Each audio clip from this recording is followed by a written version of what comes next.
American Politics Today by Bianco Canon, 7th edition, Chapter 1. Understanding American Politics. How does politics work and why does politics matter? America is the indebted as democratic nation to the free press.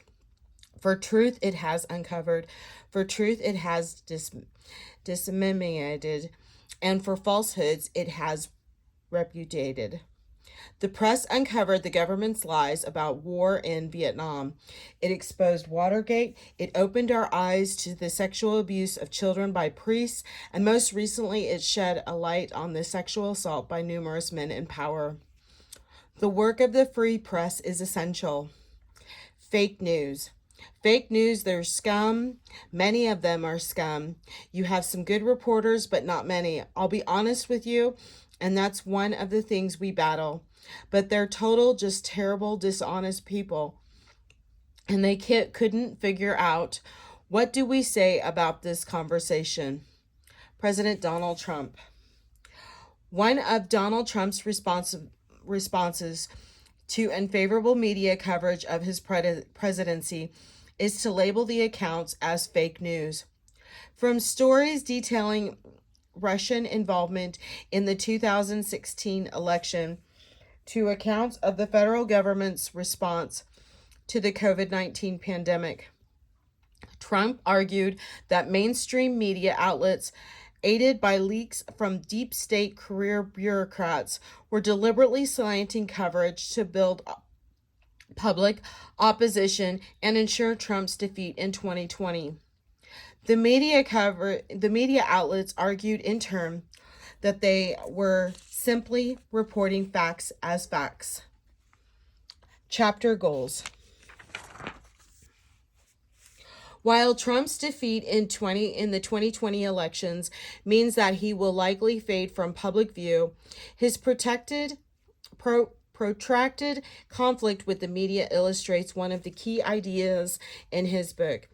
That conflict in American politics reflects real disagreements about government policy, while some of Trump's policy goals, such as his support for tax cuts, reflected conventional Republican ideas.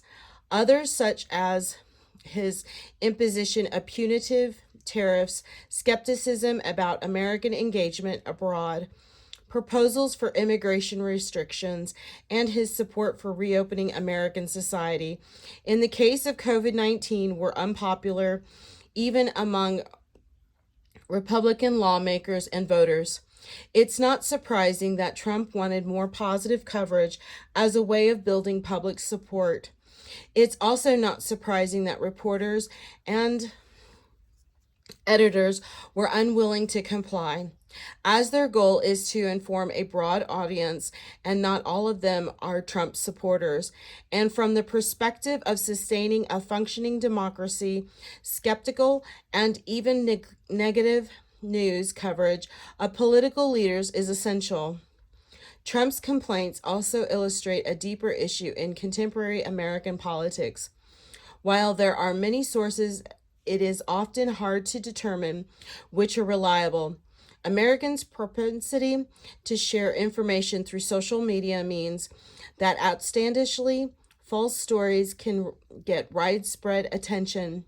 In 2019 and 2020, stories for impeachment hearings that Representative Alexandria Ocasio-Cortez had proposed a ban on motorcycles, that President Trump's grandfather had been a member of the Ku Klux Klan, and that fireworks were being distributed in American cities to increase tensions and create a rationale for law enforcement to crack down on protests against the murder of George Floyd, who died in police custody in Minneapolis.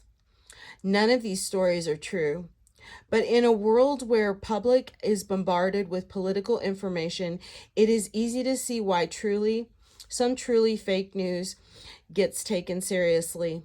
If Americans can't even agree on which news is fake, how can we know what to trust? In a complex world, How do Americans understand, evaluate, and act on the political information that they encounter? In part, we will explore these questions throughout the book because the answers can tell us a lot about important political outcomes, including how people vote, what kinds of candidates win elections, and why some policies get enacted in Congress while others are defeated. At the same time, we hope to give you some ideas about how to find the information you need to make up your own mind about political debates. Making sense of American government and politics. The premise of this book is simple. American politics makes sense. What happens in elections in Washington, D.C., and everywhere else has a logical and often simple explanation. By the end of this book, we hope you get a really good at analyzing the politics you see everywhere, in the news and in your own life.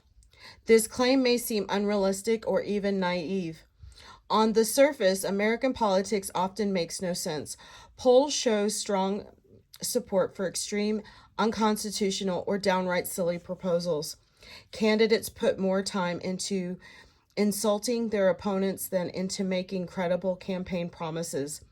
Members of Congress seem more interested in beating their political opponents than in getting something done. And the Democratic and Republican caucuses agree on virtually nothing.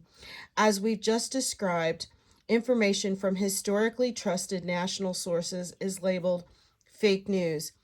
The last year has also revealed the limits of government power, showing its inability to prevent a nationwide pandemic or stop the racially biased exercise of police force. You are also living through an unusual period in American politics. President Trump broke many well-established political norms, most notably threatening to initiate Justice Department probes of prominent Democrats, including his predecessors. Former President Barack Obama, his 2016 opponent, former Senator Hillary Clinton, and his 2020 opponent and eventual winner of the general election, former Vice President Joe Biden, and asked several foreign governments to investigate members of the Biden family.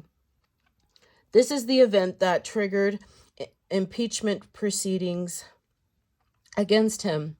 Trump's agenda on trade, immigration, international alliance, and other issues conflicted with the long-held consensus in both political parties. He refused to place his extensive business holdings in a blind trust or to make his tax returns public. Both things that all modern presidents have done. Whether you approve or disapprove of Trump's behavior in office or his impeachment by the House, it is important to remember two things. First, Trump's presidency has shown that some things we believe about how American politics works, in fact, were wrong. 4 years ago, few political scientists would have believed that presidential candidates could win election or remain in office if they were found to have paid hush money to someone with whom they had an affair, if they were accused of sexual assault by multiple individuals, if they offhandedly used Twitter to criticize and insult political opponents and members of their own party, or if they used a combination of threats, bluffs, and bluster to manage domestic and foreign policy. Trump's presidency revealed new things about how politicians win and hold political support and how presidents can use their official and unofficial powers to shape policy outcomes. However, for all of Trump's successes, much of what we understood about American politics still holds. It is true that Trump unexpectedly won the 2016 presidential election, gaining support from groups in areas of the country that had been reliably Democratic for nearly a generation. But Trump received a minority of the popular vote in 2016. His party suffered severe losses in the 2018 midterms, and he lost the 2020 election. And many of his policy priorities were stymied by defeats in Congress or the courts. One of our central goals in this book is to explain where Trump came from, why he succeeded in some areas but not in others, and what we know about how American politics works in the light of events.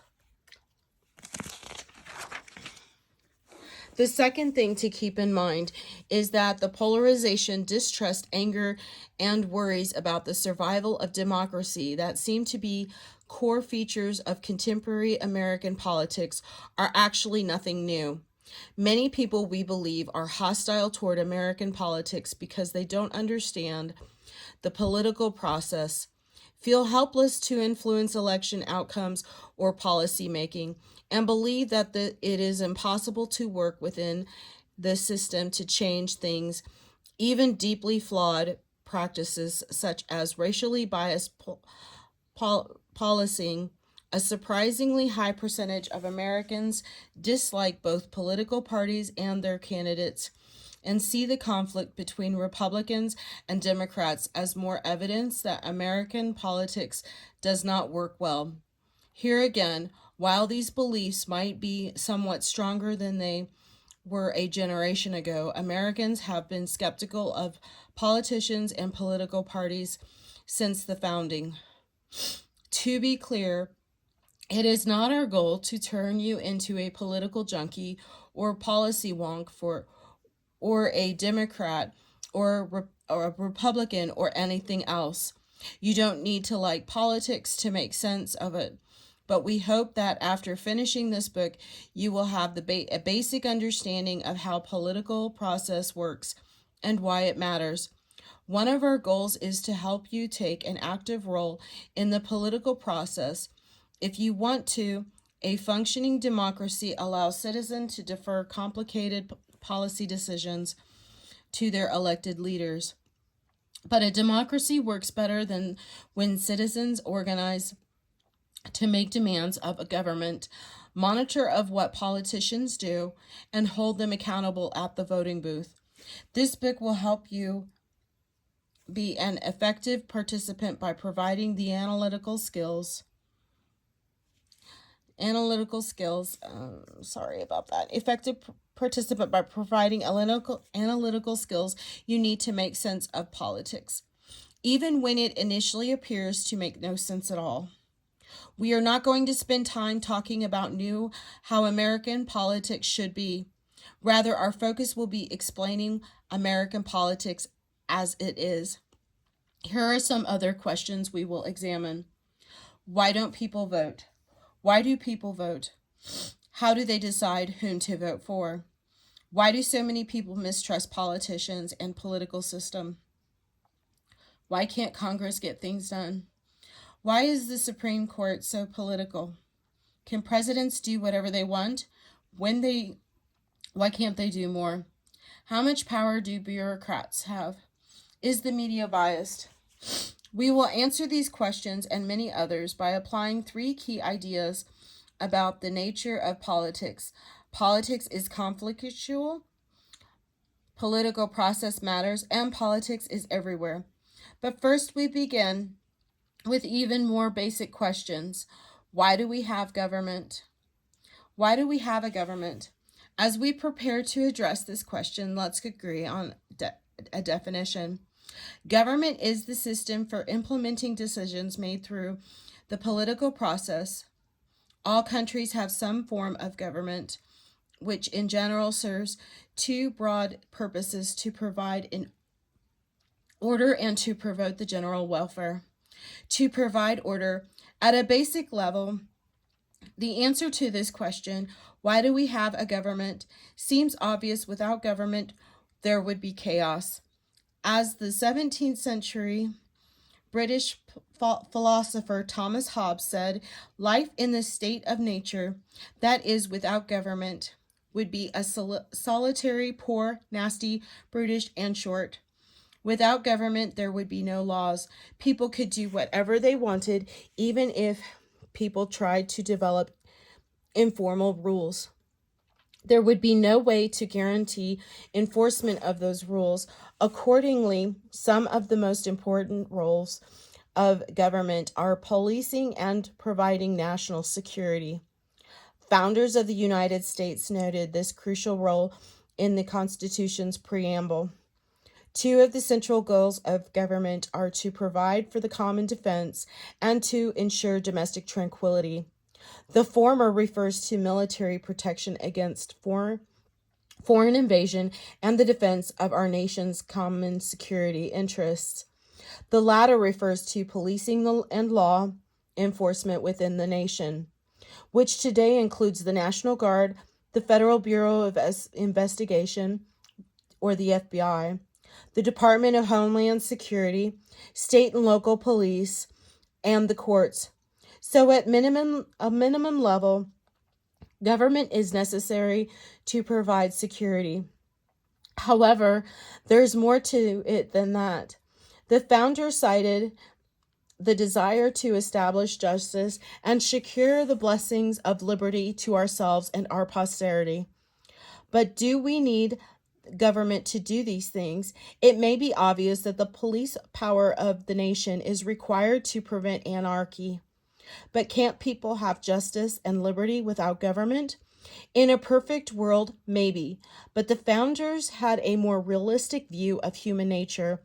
As James Madison, one of the founding fathers and the fourth president of the United States, said, "But what is government itself but the greatest of all reflections on human nature? If men were angels, no government would be necessary. If angels were to govern men, neither external nor internal controls on government would be necessary." Furthermore, Madison continued, "People have a variety of interests that have divided mankind into parties, inflamed them with mutual animosity, and rendered them much more disposed to vex and oppress each other than to cooperate for the common good. That is, without government, we would quickly be headed toward Hobbes' nasty and brutish state of nature because of differences in opinion about what society should look like. Having a government means that people cannot act unilaterally against each other, but it also creates a new problem. People will try to use the government and its powers to impose their views on the rest of society." Madison's view of human nature sounded pessimistic, but it was also realistic. He assumed that people were self-interested. We want what is best for ourselves and for our families, and to satisfy those interests, we tend to form groups with like-minded people. Madison saw these groups, which he called factions, as being opposed to the public good, and his greatest fear was of tyranny by a faction imposing its will on the rest of the nation. For example, if one group took power and established an official state of religion, that faction would be tyrannizing people who practiced a different religion. This type of oppression is precisely why many of the early American colonists fled Europe in the first place. As we will discuss in chapters 2 and 3, America's government seeks to control the effects of factions by dividing government power in the three main ways. First, the separation of powers divides the government into three branches: judicial, executive, and legislative, and assigns distinct duties to each branch. Second, the system of checks and balances gives each branch some powers over the other two. For example, the president can veto legislation passed by Congress. Congress can impeach the president, and the Supreme Court has the power to interpret laws written by Congress to determine whether they are constitutional. Third, federalism divides power yet again by allotting different responsibilities to local, state, and national government. With power divided in this fashion, Madison reasoned no single faction could dominate the government. To promote the general welfare, The preamble of to the Constitution also states that the federal government exists to promote the general welfare. This means tackling the hard problems that Americans cannot solve on their own, such as taking care of the poor, the sick, and the aged, and dealing with global issues like climate change, pandemics, terrorist threats, and poverty in other countries. However, government intervention is not inevitable. People can decide that these problems aren't worth solving, but if people do want to address these large problems, government action is necessary because public goods, such as environmental protection or national defense, are not efficiently provided by the free market, either because of collective action problems or for other reasons. It is easy for two people or even a small group to tackle a common problem without the help of the government. But 1,000 people, to say nothing of more than 334 million in the United States today, would have a very difficult time. They would suffer from the free rider problem, that is, because it is in everyone's own interest to let someone else do the work. The danger is that no one will contribute, even though everyone wants the outcome that collective contributions would create. A government representing more than 334 million people can provide public goods that those people acting on their own would be unable to provide. So people elect leaders and pay taxes to provide those public goods. Collective action problems are common in modern society. Education provides a great example. You benefit personally from your primary, secondary, and college education in terms of the knowledge and experience you gain, and from the higher salary and better job you will earn because of your college degree. However, society also benefits from your education. Your employer will benefit from your knowledge and skills, as will people you interact with. If education were provided solely by the free market, those who could afford schooling would be educated, but the rest would not, leaving a large segment of society with little or no education and therefore unemployable. So public education, like many important services, benefit all levels of society and must be provided by the government for the general welfare. Now that we understand why we have a government, the next question is, what does the government do to ensure domestic tranquility and promote the general welfare? Many visible components of the government promote these goals, from the police and armed services to the Internal Revenue Service, Federal Reserve, Postal Service, Social Security Administration, National Aeronautics and Space Administration, Department of Education, and Food and Drug Administration. In fact, it is hard to find an aspect of everyday life that does not involve the government in some way, either as a provider of public goods, as a protector of civil liberties, as an enforcer of laws and property rights, or as a regulator of individual or corporate behavior. What makes politics both interesting and important is that in most of these cases, Americans disagree on what kinds of public goods the government should provide, or whether government should be involved at all. Forms of government. While all governments must provide order and promote the general welfare, different types of government accomplish this in various ways. Greek political philosopher Aristotle, writing in the 4th century BC, developed a classification scheme for governments that is still surprisingly useful. Aristotle distinguished three pure types of government based on the number of rulers versus the number of people ruled. Monarchy, aristocracy. Monarchy ruled by one, aristocracy ruled by few, and polity ruled by many, such as the general population. This is the most general description of democracy. There are many ways to implement democracy in its purest form.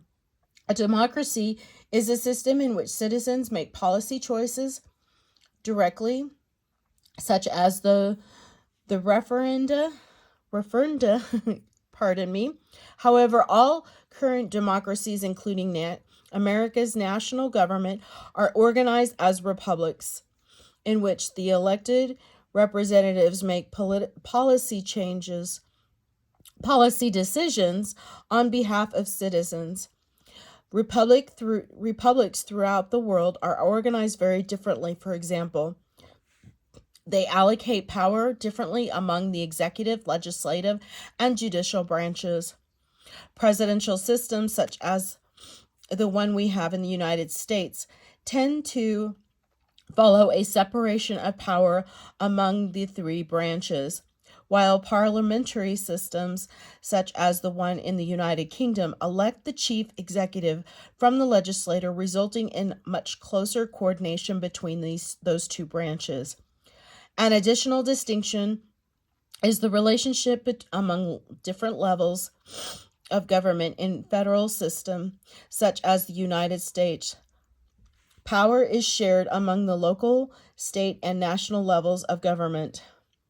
In a unitary system, such as France or Japan, all power is held at the national level, and local governments must comply with orders from the central government. A confederation like Switzerland is less common form of government in which states retain their sovereignty and autonomy, but form a loose association at the national level. What is politics? We define politics as the process that determines what government does, whether and how it provides different public and private goods. You may consider politics the same thing as government, but we see government as the institutions that carry out the decisions that are a result of the political process. Many aspects of our discussion of politics will probably sound familiar because your life involves politics on a regular basis. This may sound a little abstract, but it should become clear in light of the three key ideas of this book. See how it works. Graphic in this chapter. First, politics is conflictual. The questions debated in election campaigns and in Washington, and the options considered by policymakers, generally involve disagreement at all levels. The federal government does not spend much time resolving disagreement at all levels. The federal government does not spend Makers generally involve disagreement at all levels. The federal government does not spend much time resolving questions that everyone agrees on the answers to. Rather, making government policy involves issues on which people disagree, sometimes strongly, which makes compromise difficult. And this is a normal, healthy part of politics. Although compromise may be difficult to achieve, it is often necessary to produce outcomes that can be enacted and implemented. Second, political process matters. Governmental actions happen by accident. They result from conscious choices made by elected officials and bureaucrats. Politics puts certain individuals into positions of power and makes the rules that structure their choices. The media often cover political campaigns the way they would report on a boxing match or on the Super Bowl, focusing on the competition, rivalries, and entertaining stories, which can lead people to overlook the institutions, rules, and procedures that have decisive influence on politics. Indeed, the political process, in part, a mechanism for resolving conflict. The most obvious example of the political process at work is elections, which democracies use to resolve a fundamental conflict, deciding who should lead the country and make policy choices. Third, politics is everywhere. Decisions about what government should do or who should be in charge are an integral to society, and they influence the everyday lives of all Americans. Politics help determine what people can and cannot do, their quality of life, and how they think about events, people, and situations. Moreover, people's political thought and behavior are driven by the same types of calculations and decision-making rules that shape beliefs and actions in other parts of life. For example, deciding which presidential candidate to vote for is not so different from deciding which college to attend. For candidates, you might consider issue, positions, character, and leadership ability, while for college, you would weigh how schools fit your academic goals, how much tuition you can afford, and where different schools are located. In both cases, you are consciously making a decision that will satisfy the criteria most important to you given known budgetary and academic constraints. This is the end of Chapter 1, Part 1.